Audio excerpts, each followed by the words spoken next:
Team announce हो गई है लेकिन टीम में तनाव का माहौल है। साला ये दुख का खत्म नहीं होता बे। रोहित शर्मा प्रेस कॉन्फ्रेंस के दौरान अपना माइक बंद करना भूल जाते हैं और अजीत आगरकर से बोलते हैं कि अब तो एक और 1.5 घंटा बैठना पड़ेगा, इसके बाद सेक्रेटरी के साथ बैठना पड़ेगा थोड़ा डिस्कस करने के लिए। ये सब चीज फैमिली वालों का ये वो अब सब मेरे को बोल रहे हैं यार। बेसिकली रोहित शर्मा बीसीसीआई के उस प्रोटोकॉल का जिक्र कर रहे थे, इसके हिसाब से फैमिली को लाना अलाउड नहीं है। जाहिर सी बात है रोहित कैप्टन है और ये बात खिलाड़ियों के गले से अच्छी तरह नहीं उतरी है कि उनकी फैमिली को बीसीसीआई ने बैन किया। और ये बात आदमी कप्तान को नहीं बताएगा तो किसको बताएगा बताओ।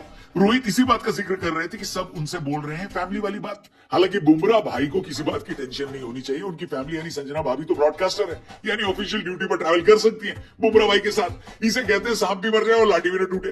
बुमराह भाई का भौकाल एकदम टाइट चल रहा है और विराट कोहली को इंडिया के मोस्ट पॉपुलर क्रिकेटर वाली लिस्ट में उन्होंने पीछे कर दिया। बुमराह भैया का डंका बोल रहा है बिड़ू, जलवा है हमारा। लेकिन दिक्कत बस ये है कि उन्हीं का डंका बोल रहा है और किसी का नहीं। बाकी पूरी टीम पर संकट के बादल मंडरा रहे हैं। अब एक और न्यूज रिपोर्ट हुई है जिसमें सिलेक्शन मीटिंग की अंदरूनी खबरें लीक हो गई और ये लीक तो साफ बता रहा है कि कैप्टन और कोच के बीच टीम सिलेक्ट करते वक्त काफी मतभेद थे और 2 मौकों पर कप्तान की सुनी गई और कोच गंभीर को मन मार कर रहना पड़ा। ये लीक तो यही बता रहे कि रिपोर्ट के अनुसार गौतम गंभीर चाहते थे कि चैंपियंस ट्रॉफी में भारतीय टीम के उप कप्तान हार्दिक पांड्या बने, लेकिन कैप्टन रोहित शर्मा शुभमन गिल के फेवर में थे और वही हुआ जो कैप्टन चाहते थे। इसी तरह विकेटकीपर के मुद्दे पर भी रिपोर्ट के हिसाब से गौतम पूरी तरह से संजू को टीम में लेना चाहते थे, लेकिन यहां पर भी कैप्टन रोहित शर्मा की चली जो अजीत आगरकर के साथ ऋषभ पंत को बैक कर रहे थे। अब देखो 2 बातें हैं। एक तो मुझे समझ में नहीं आता कि हर लीक रिपोर्ट गंभीर के फेवर में क्यों आती है। एक ऐसे मौके पर जो पूरा देश ये चाह रहा था कि संजू टीम का हिस्सा बने चैंपियंस ट्रॉफी वाली और वो नहीं बने। एक रिपोर्ट लीक हुई जिसमें इस बात की पूरी टोपी रोहित शर्मा पर रख दी गई कि गंभीर चाहते थे संजू को लेना लेकिन रोहित ने नहीं लिया, यानी गौतम को क्लीन चिट मिल गई। पहले भी जो रिपोर्ट लीक हुई थी उससे फायदा ज्यादातर केस में गौतम को हुआ, ऐसा सोशल मीडिया को लगता है। आपको क्या लगता है कमेंट करके बताना। दूसरी तरफ ये बात समझ में नहीं आ रही कि पहले तो गंभीर ने कह दिया था कि सरफराज हैं जो टीम के अंदर की बात मीडिया को बता रहे हैं। अब ये जो मीटिंग है ये बात मीडिया को कौन बता रहा है? क्या गंभीर सर ने चेक नहीं किया कहीं सरफराज टेबल के नीचे तो नहीं छुप है?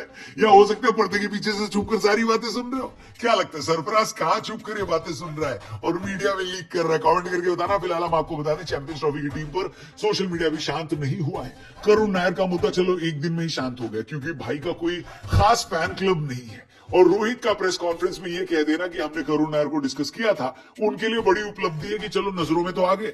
जहां तक रही संजू की बात तो अब तो आदत है संजू भाई को और उनके फैंस को ऐसे जीने में। उनके साथ तो पौराणिक काल से इनजस्टिस होता आया है, लेकिन सिराज के फैंस को ये बात समझ नहीं आ रही है कि आखिर डीएसपी साहब की गलती क्या थी। 2022 से 24 तक यानी 2 साल तक अगर वनडे क्रिकेट में सबसे ज्यादा विकेट दुनिया में किसी ने लिए है तो सिराज ने। 23 के एवरेज से उनके नाम 71 विकेट है। उनके अलावा किसी भारतीय गेंदबाज के पास 50 विकेट भी नहीं है इस दौरान, लेकिन फिर भी उनको ड्रॉप कर दिया गया। सिंपल सी वजह तो नजर आती है कि चैंपियंस ट्रॉफी में श्रीलंका की टीम नहीं है तो सिलेक्टर को लगा होगा कि सिराज किसका विकेट लेंगे।